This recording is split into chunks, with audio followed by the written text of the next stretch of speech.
Ah, Baik, Assalamualaikum warahmatullahi wabarakatuh. Kami dari kelompok 3, yaitu Ground Reflected Wave, akan membacakan isi materi dari Ground Reflected Wave. Sebelumnya, saya Muhammad Fadli. Saya Dito Putra Winadri.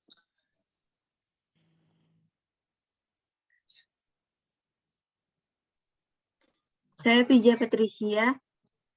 dan saya sendiri Jihan Fadilah.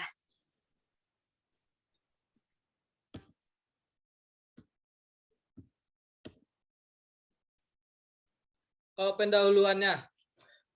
Dalam komunikasi wireless, hal yang mendasar untuk dibahas adalah bagaimana suatu informasi tersebut dikirimkan dan bisa sampai di penerima. Salah satu hal yang penting yaitu transmitter dan receiver. Di dalam komunikasi wireless, ada saluran yang menghubungkan antara receiver dan transmitter yang disebut dengan saluran transmisi, yang mana merambat melalui gelombang elektromagnetik.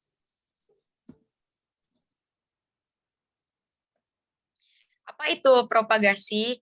Jadi perambatan gelombang elektromagnetik itu dikenal dengan nama propagasi. Nah, jadi propagasi gelombang elektromagnetik itu menggunakan dua mode yaitu ground wave dan sky wave.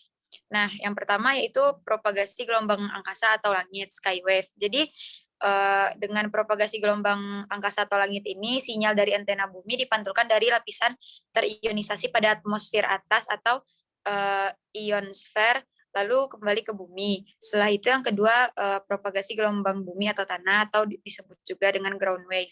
Jadi dia itu merambat mengikuti bentuk kontur dari permukaan bumi, dan dia merambat pada jarak yang cukup jauh.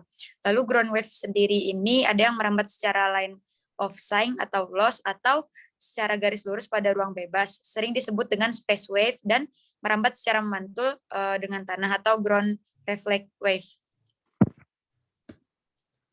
Lalu yaitu Ground Reflected Wave adalah komponen ground wave di mana gelombang memantul terlebih dahulu ke suatu objek sebelum diterima antena penerima.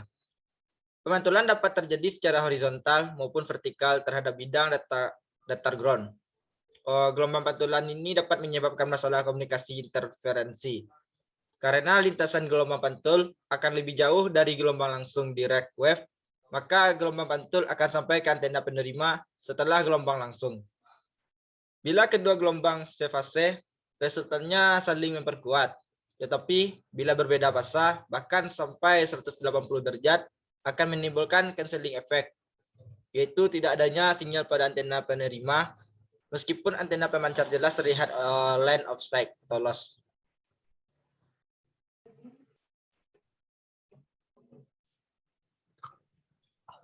Selanjutnya, permukaan bumi terdiri atas permukaan halus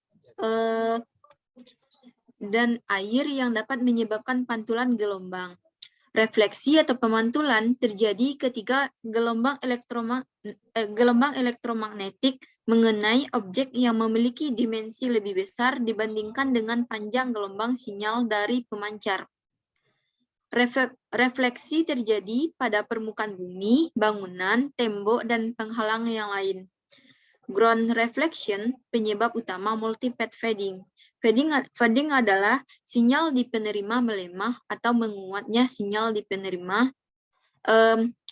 Fading dapat dikurangi dengan pengaturan ketinggian tower yang secara efektif memindahkan titik pantul dari area reflektivitas yang tinggi ke rendah.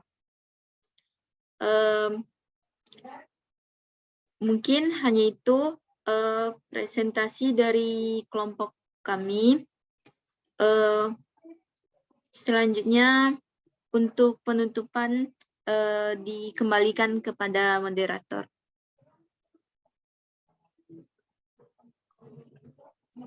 Baik, terima kasih kepada rekan-rekan semua.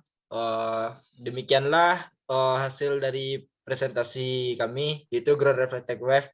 Mohon maaf apabila sebelumnya ada kekurangan dari kami semua. Terima kasih. Assalamualaikum warahmatullahi wabarakatuh.